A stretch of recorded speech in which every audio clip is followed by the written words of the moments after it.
This way you would be able to perform prayer. However, in those extreme temperatures, even the time you performing the prayer, when you are not really moving, obviously you make a movement, but this movement is like not fast. So indeed you feel very cold. So performing prayer in such harsh conditions is really challenging. What made you curious about Islam? Like many people in this world, they asking themselves questions about life, about the truth, especially those people who are dissatisfied with their own lives. People who have more awareness about the outside world, like I mentioned previously, exposure to outside world. I was questioning I was looking for the truth so around me, meaning in Europe, Okay. lifestyle where basically Christianity is on massive decline. Very few people really practice. Vast majority people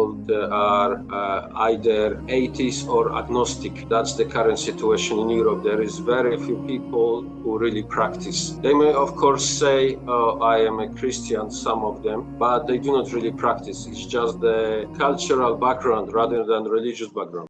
Assalamu alaikum and welcome to Muslim Playlist.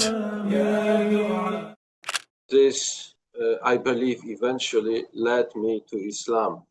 I was blessed by the fact that I was going abroad basically every year at least once. So this helped me to basically this exposure allowed me to get into some depth of other cultures, other religions. This, I believe, led me to Islam. Which country you like the most while traveling? I like the most Saudi Arabia because of Okay. Mecca, Medina. We recently saw you praying in the desert, in the snow desert. Could you share more about it? Yes, absolutely. Arctic environment is a very hostile environment. Indeed, the most unwelcome place for humanity on this earth. To pray there, it was indeed a huge challenge because the temperatures went down to even minus 26. And obviously, in such conditions, water freezes. So you can't do a usual ablution. You have to perform dry ablution, tayammum, using snow. So you can basically grab the snow and put over your basically head, over your body, and in this way you would be able to perform prayer. However, in those extreme temperatures, even the time you performing the prayer, when you are not really moving, obviously you make a movement, but this movement is like not fast. So indeed you feel very cold. So performing prayer in such harsh conditions is really challenging. What made you curious about Islam? Like many people in this world, they asking themselves questions about life, about the truth, especially those people who are dissatisfied with their own lives. People who have more awareness about the outside world, like I mentioned previously, exposure to outside world. I was questioning I was looking for the truth so around me, meaning in Europe, Okay. lifestyle where basically Christianity is on massive decline. Very few people really practice. Vast majority people they are either atheist or agnostic. That's the current situation in Europe. There is very few people who really practice. They may, of course, say, I am a Christian, some of them, but they do not really practice. It's just the cultural background rather than religious background. So I was questioning more and more things around me, and because of exposure, I was aware of Islam because I read books about Islam. I was watching the news. I had some basic understanding, really basic, what is Islam. And what intrigued me is definitely Tawheed, like very concrete belief and very simple. There is one God. There is no intermediators. So this really like attract me. So, what was your family reaction? My family reaction from the beginning it was a bit hostile, Okay. sometimes more, sometimes less, because let's say they have always basically feelings for me. Okay. So they treat me as, let's say, my mother as her son, but not necessarily as a Muslim. So she, even till now, she disagrees with some things about Islam, but she treats me well as her son. Now, basically, they accepted the fact so that they cannot do nothing about it, and we barely talk now about Islam. I try to, of course, do dawah, but if, for example, my mother doesn't want to talk, then I wait for another occasion. So it's not like really we have any arguments or anything like that. No. So I'm basically accepted by her. How was your experience traveling to Bosnia? Yes, with Bosnia, I have very unique experience. I believe very few people encounter what basically I came across, because when I traveled to Bosnia, Yeah. it was in 1991, basically several months before the conflict. And I already, even as a child, I managed to see already tensions, because literally the next year in April, the war started. So I saw already the tensions between Bosniak, Serbs and Croats. And this was the first time I really saw mosque. I was a child. 6 years old, roughly, and this was the first time I saw mosque and women in scarves, hijabs. So for me, it was a big experience, and it was later what happened there. It's really was horrible, but I saw already the tensions. Even as a child, I remember, and later, obviously, parents told me there was already the tension. There was society, Yugoslavia became more and more like segregated, and people look basically in hostile way to each other. So I remember these tensions, because areas, the cities, villages started becoming more and more divided. Have you traveled to Albania too, right? So what was your experience there too? Yes, I traveled to Albania last year in May. Okay. Albania it was positive experience, although Albania is, from the religious point of view, a country which is still recovering from the previous regime. Okay. Previous regime which banned all religions. So Muslims particularly had extremely difficult time in Albania.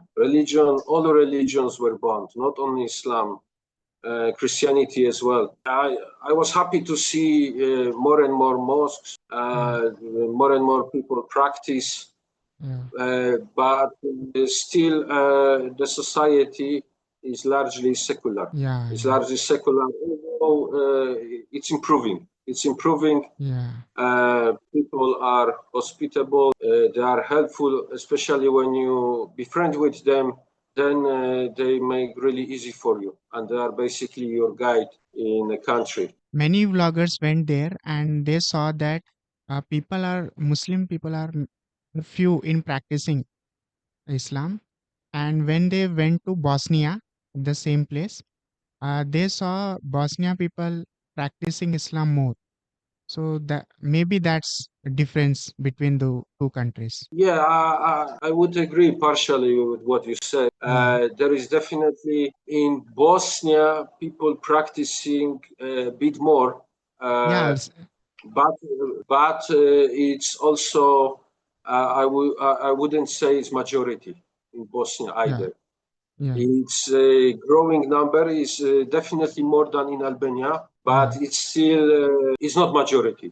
yeah. I It's wouldn't not say majority. majority of Bosniaks they practice Yeah. Islam. Albanians in general, Albanians Mm. are actually more practicing in Kosovo than Albania. This is Yeah, just for our viewers to explain the situation, because Albanians are not only in Albania, Albanians are in 95% basically forming Kosovo. oh, yeah, So more religious Albanians are in Kosovo, and every Albanian will agree with that, I believe. So I yeah, have no problem to say that there are more practicing Albanians are in Kosovo. So yeah, for me, like Kosovo was regarding practicing, it was nicer to see. more people practicing in Kosovo than in Albania. What is the hardest part of being Muslim? It all depends of the individual circumstances, because if Yeah, we talk obviously about living in the West, living in basically non-Muslim environment, the hardest part is definitely ability to pray. So it's difficult to pray for majority people because of their workplaces. To pray 5 times a day is indeed challenging for most of Muslims in the West, in other places, non-Muslim, where it's non-Muslim environment. So prayer, halal, meat, yeah, is an issue. These things are the most challenging. Later, obviously, the schooling for children as well. These things are challenging. Obviously, in Malaysia, the place where I am right now, yeah, Alhamdulillah, there is no issue with prayer. There is no issue with halal meat, yeah, yeah. with schooling.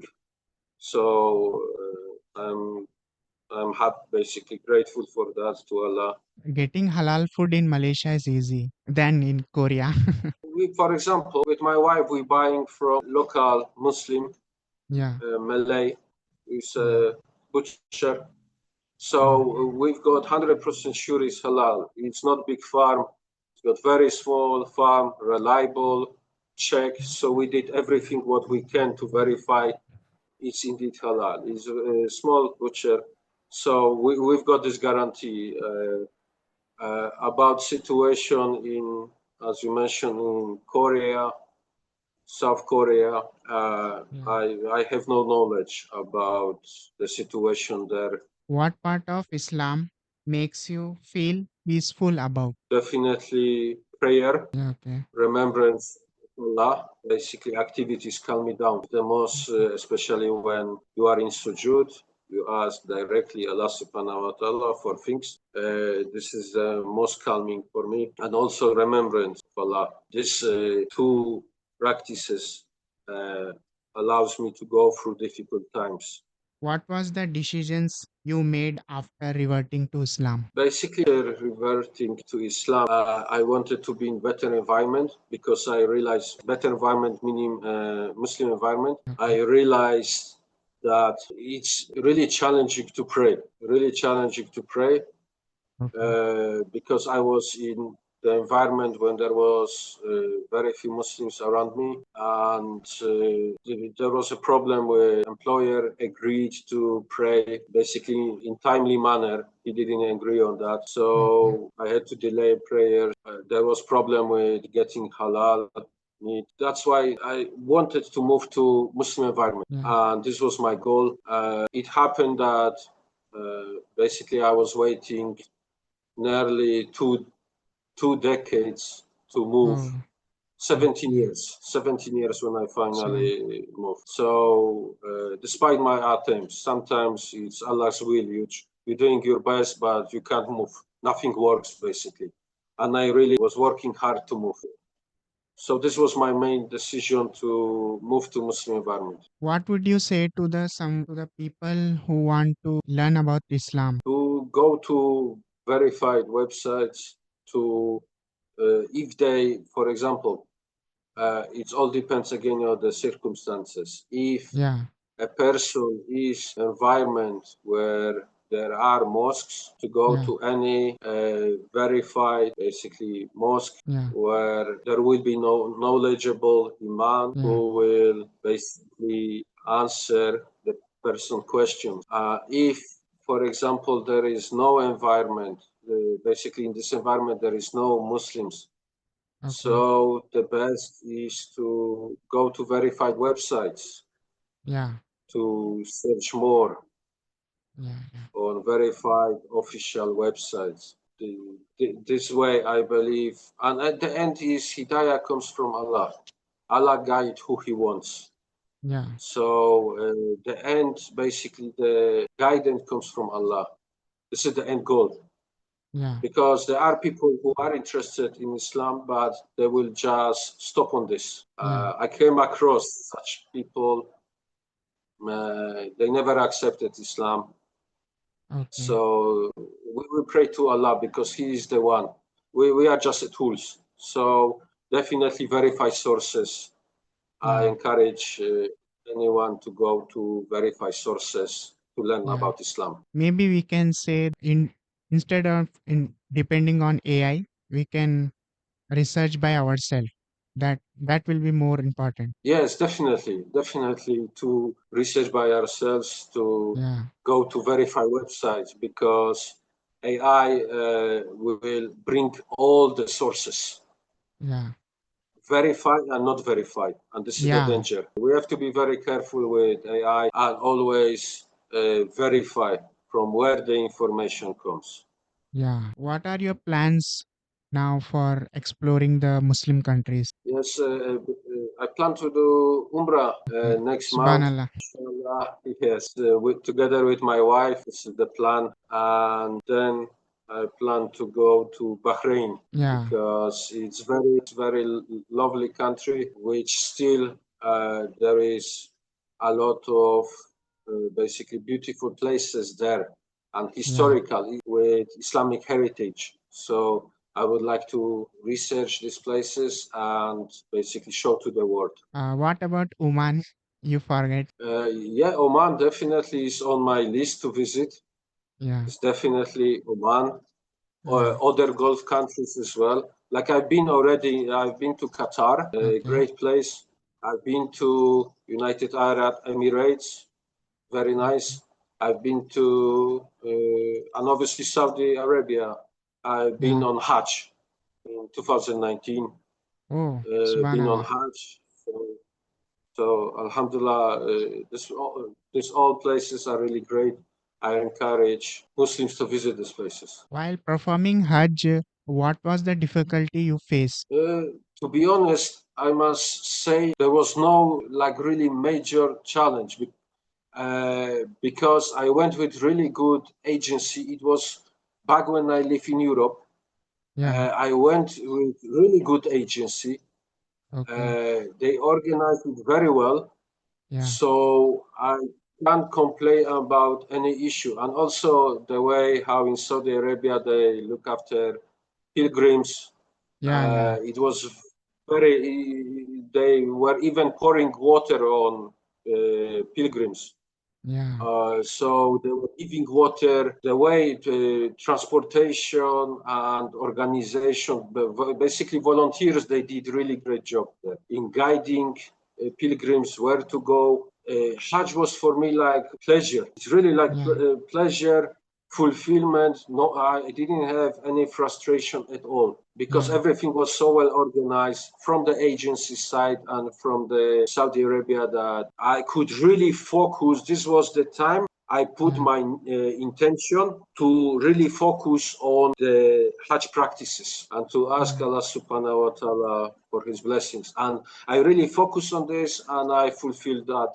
And I pray my Hajj was accepted. So I encourage everyone, even if there are some, like let's say during travels, difficulties, I encourage everyone to do not focus on this. Let's focus really on the practice. Do not get frustrated because the aim should be to focus on the worship. What is your favorite verse from the Quran that reminds you peace? My favorite verse is about Kul huwa Allahu ahad. That the same like Bilal radiallahu anhu was known for this when he was tortured. He was always saying ahad, ahad, one. So for me, it's always this verse give me peace that there is only one Allah. This is what gives me power and strength, that there is no intermediators, because I always appreciate when I was in non-Muslim life, when I was guided, and I appreciate Allah gave me hidayah and guided me. So I remember Kul huwa Allahu ahad.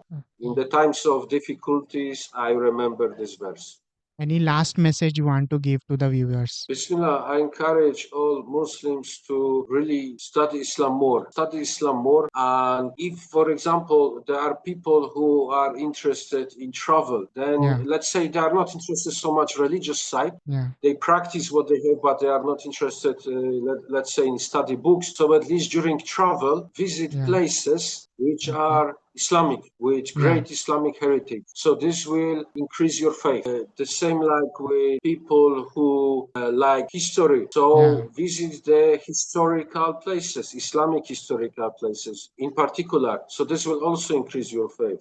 Try to, whichever activity you do, try to Yeah. link that with Islam, with religion, and this will increase your faith. And obviously the best would be to study books, study Quran, study basically book of knowledge. So this will definitely lead you number one. But let's say even if you are not so keen on study books, then let's say during at least travel to Muslim environments, Yeah. discover Muslim places, learn about these places. So this will inshallah also will increase your faith. Thank you for joining us. May Allah accept your Umrah and thank you. Ameen. Jazakallah khair. Thank you very much. Assalamu alaikum. Wa alaikum salam wa rahmatullahi wa barakatuh.